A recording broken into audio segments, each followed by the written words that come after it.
तो अब हम देखेंगे सगर्भता और भ्रूणीय विकास किस तरीके से होगा वो। तो सगर्भता, ठीक है, इसको हम क्या कहते हैं, सगर्भता को प्रेगनेंसी पीरियड। तो इसमें होता क्या है, देखो भाई, यहाँ पर हमने देखा कि क्या हो गया, अंतःरोपण हो गया है, इम्प्लांटेशन हो गया है। जो हमारी गर्भाशय की भित्ति है उससे कौन आकर जुड़ गया, हमारा कौन जुड़ गया, आके भ्रूण जुड़ गया, ठीक है। अब ये ब्लास्टोसिस्ट जो भ्रूण है, ठीक है, वो विकास करेगा। किस तरीके से होगा कि यहाँ पर जो अंतः क्या थी, इसमें कोशिकीय संगठन जो था, समूह जो था, इंटरनल सेल मास जो था, उसके पास वाली जो कोशिकाएं थी ट्रोपोब्लास्ट। और सबसे पहले यहाँ पर देखो भाई, ये रुकेंगी कैसे, ये जो इम्प्लांटेशन हुआ कैसे है कि जो गर्भाशय की जो भित्ति है ना, वो कोशिकाओं का कुछ समूह क्या करती है, लपेट लेती है किसको, भ्रूण को, है ना, ऐसे करके घेर लेती है।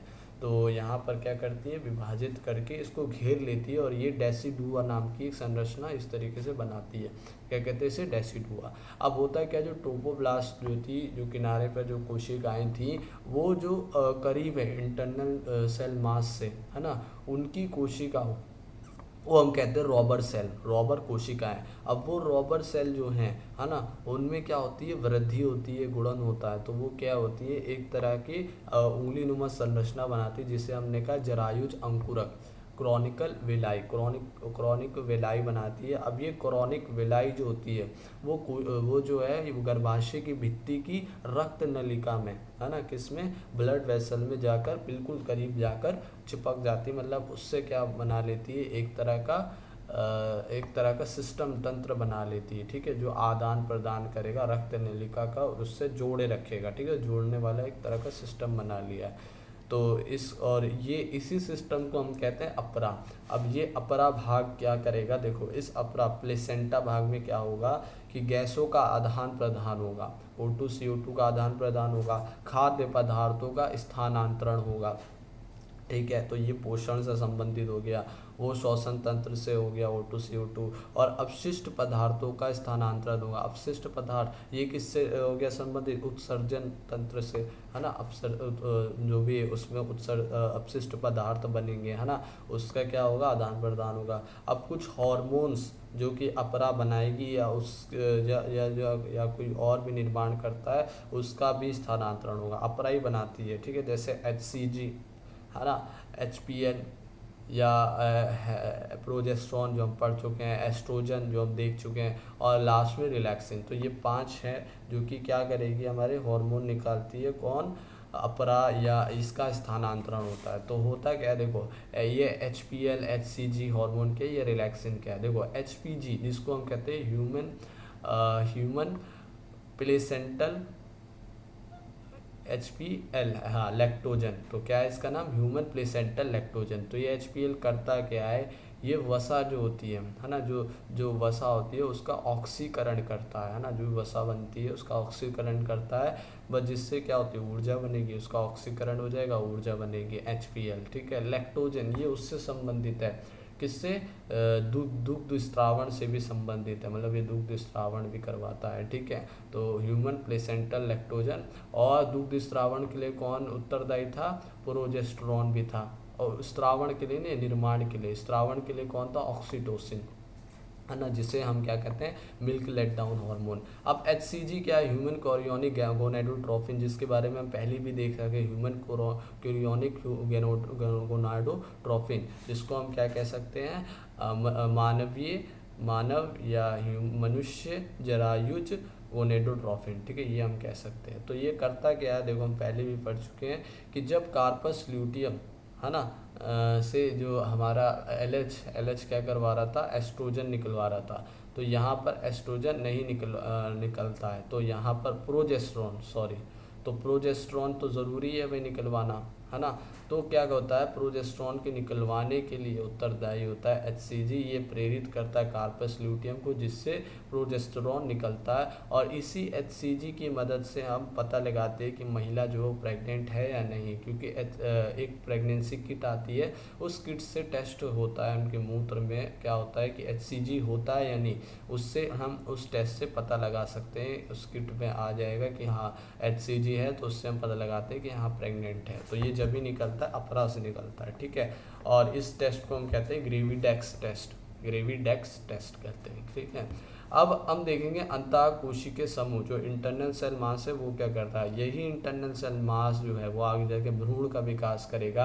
क्या होता है, इसमें गुणन वृद्धि होती है, और जब इसमें वृद्धि होती है तो इसमें एक तरह की गति होती है, और उस गति को हम गैस्ट्रुलेशन कहते हैं। वो गैस्ट्रुलेशन में कुछ चरण होते हैं, जैसे कहते हैं हम मॉर्फोजेनेटिक मूवमेंट्स होते हैं। मॉर्फोजेनेटिक मूवमेंट मतलब आकारिकीय शारीरिक की आकारिक अनुवांशिक गति, आकारिक अनुवांशिक गति होती है। तो इससे क्या होता है, विभेदीकरण हो जाता है कोशिकाओं का, कोशिका अलग अलग क्या करने लगती, कार्य करने लगती है।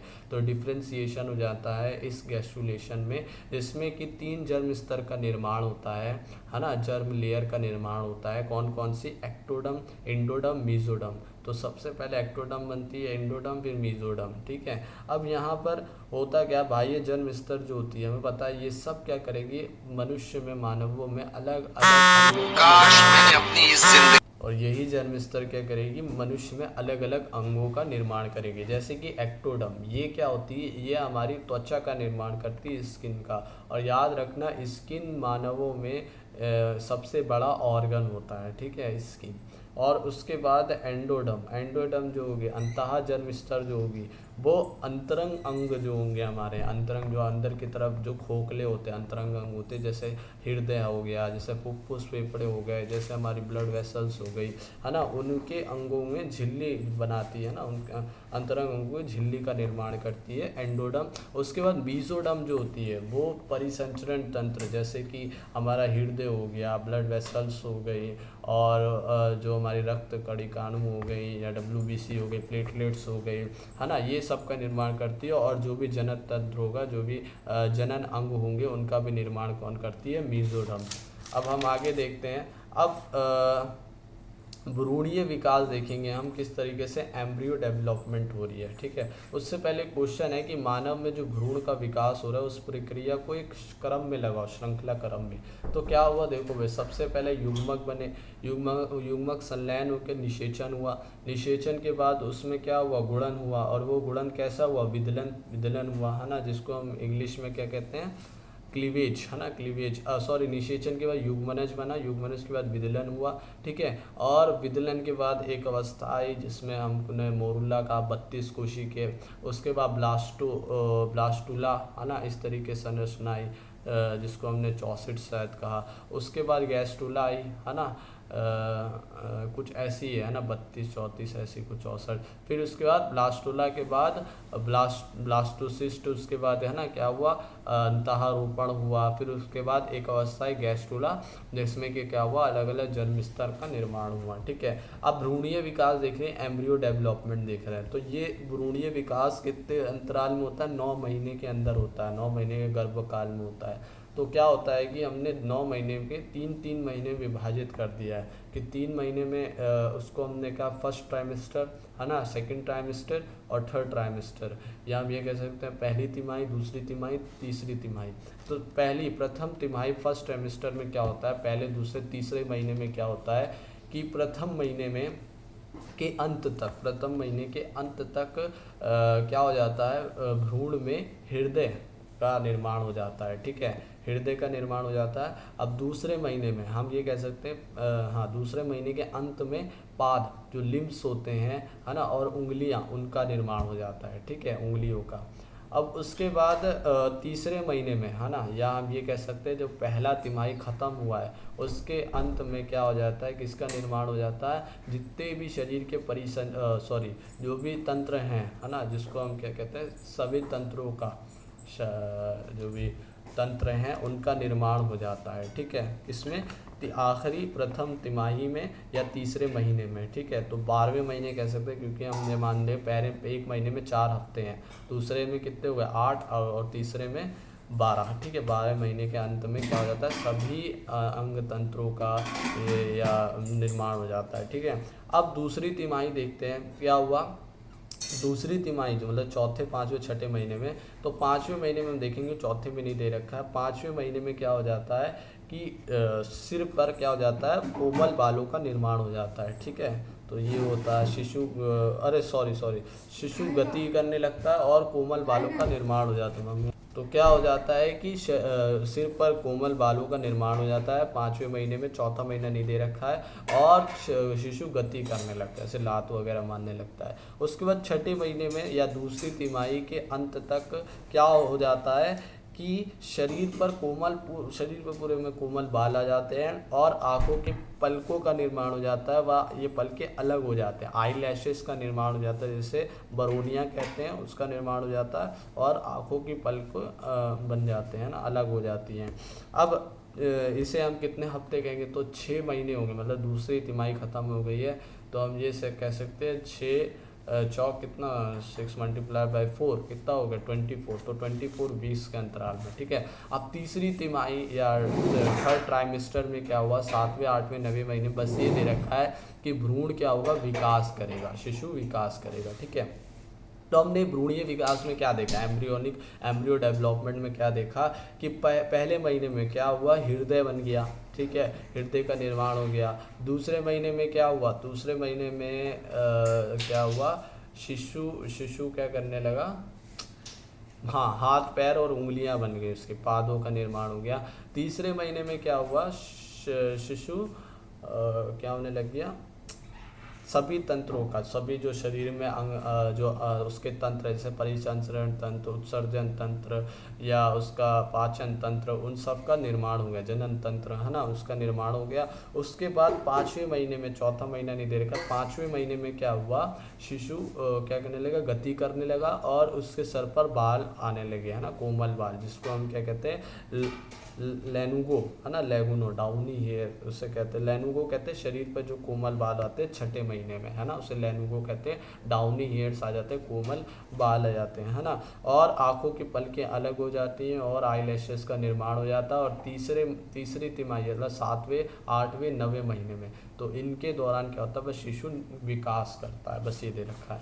अब प्रसव देखेंगे और दुग्ध स्त्रावण, ये लास्ट टॉपिक है। तो प्रसव पार्चुरेशन होता क्या है, जब पूरा सहगर्भता मतलब पूरी सहगर्भता हो जाती है, पूरा गर्भकाल पूर्ण हो जाता है, 9 महीने प्लस माइनस 15 दिन हो जाते हैं, है ना, 15 दिन पहले या 15 दिन बाद, तो इतना जब काल आ जाता है तो उसे हम कहते हैं, उस वक्त क्या होता है, प्रसव होता है, एक प्रसव पीड़ा होती है। उसमें क्या होता है कि हमारे जब शिशु जन्म लेने होता है, अंतिम समय होता है, ठीक है, तो होता क्या है, हमारे जो हाइपोथैलेमस है जो स्त्री के, उससे क्या होता है कि निर्मित होता है एक क्या हार्मोन, ऑक्सीटोसिन।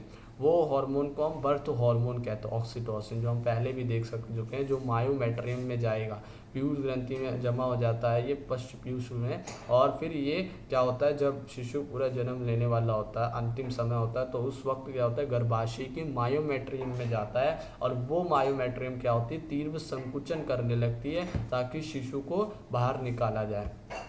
तो इस तरीके से एक होगी प्रसव पीड़ा।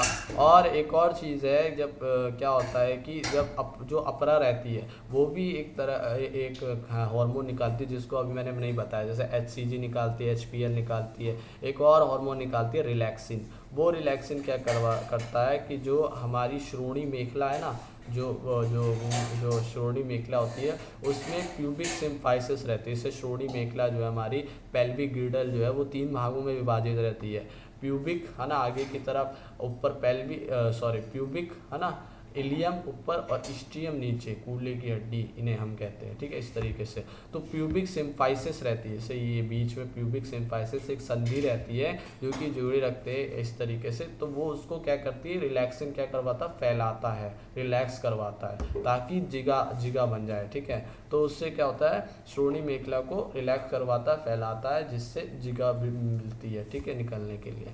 तो ये क्या हुआ, प्रसव हुआ, है ना। तो इसको हम एक और चीज़ कहते हैं फीटल इजेक्शन रिफ्लेक्स, है ना, ये पूरी चीज़ को, जिसमें क्या होता है, गर्भ उत्क्षेपण प्रतिवृत्ति क्रिया होती है, मतलब कि जैसे शिशु ने क्रिया करी तो उसके विरोध शरीर ने प्रतिक्रिया करी उसको निकालने की, उसको, ठीक है, तो उसे हम कहते हैं फीटल इजेक्शन रिफ्लेक्स, ठीक है, गर्भ उत्क्षेपण प्रतिवर्ती क्रिया। अब हम देखेंगे दुग्ध स्रावण, मिल्क इजेक्शन क्या है। देखो भाई, मिल्क इजेक्शन ये कौन निर्माण करवा रहा है, मिल्क का, प्रोजेस्टेरोन।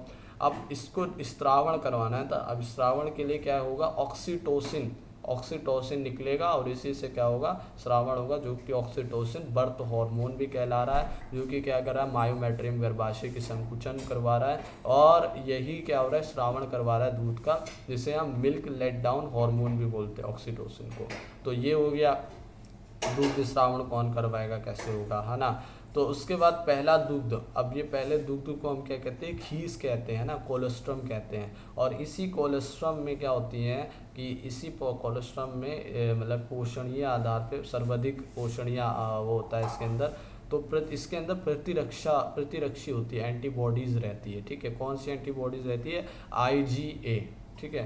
तो क्या नाम है इसका, IgA इम्यून अल्फा ऐसे कुछ नाम है, ठीक है। तो ये हमारा चैप्टर ख़त्म हुआ, जिसमें कि हमने अभी भ्रूणीय विकास देखा, है ना, और उससे पहले अंतारोपण के बाद अवस्था देखी, भ्रूणीय विकास देखा, प्रसव देखा क्या होता, और दुग्ध श्रावण देखा है। तो इसके साथ हमने ये पूरा चैप्टर ख़त्म कराया, जिसका नाम था मानव जन्म।